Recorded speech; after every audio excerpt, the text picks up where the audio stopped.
Hey guys, it's Tara. Today I want to talk to you about Day Designer's 2017 planner.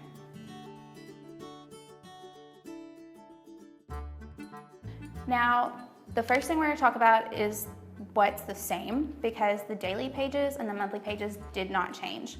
They're the exact same layout, design, everything. Something else that didn't change is the number of note pages throughout the planner.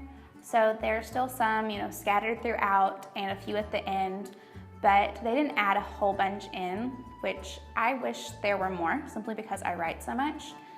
But that's just something to consider and something to be aware of, because if you also had a problem with a lack of note pages, that might change things for you, but also it might just mean you need to buy another notebook.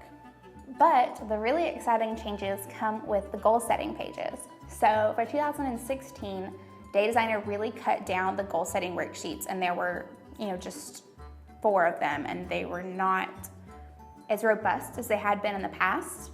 And for 2017, they added in some new pages, some new steps, and it really is all encompassing. I actually already went through and filled it out for what I would want for 2017.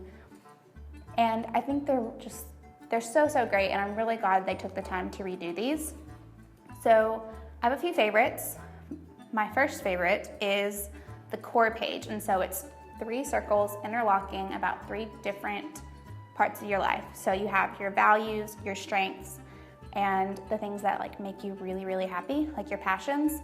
And you write them down in these circles, and then you find the things that overlap, and that kind of helps you figure out what the core of your life is and what your days need to be centered around. On top of that, there's also a reality check page, and this is basically a space for you to go through the different categories of life and say, how much time do I spend on it? How much money do I spend on it? But then there's also space for you to say, this is how much time I actually want to spend on it and how much money I want to spend on it. And that's why it's called a reality check. It really makes you step back and say, these are the areas I need to fix things, and these are the areas that I need to just stop spending so much effort on.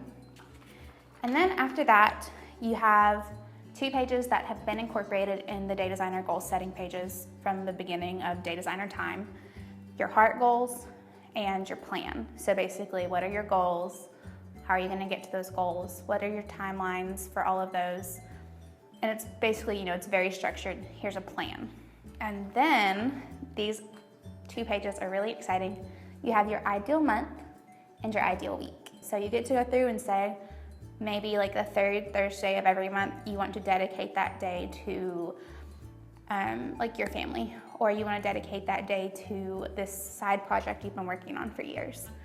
So you get to go through that, and it's an ideal. It's not something you have to be perfect at, but it's just something for you to kind of guide your life by. And then you have your ideal weeks. And this breaks it down, 7 days a week by the hour. So do you want to spend, the first hour of every day in the gym? Do you want to spend the next hour working on your photography business? Do you want to spend every evening with some quiet time with your kids or your husband?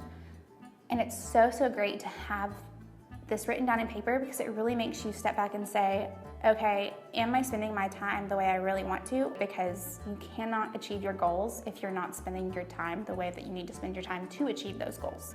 Now let's take a look at the Earn, Spend, Live scorecard for this planner.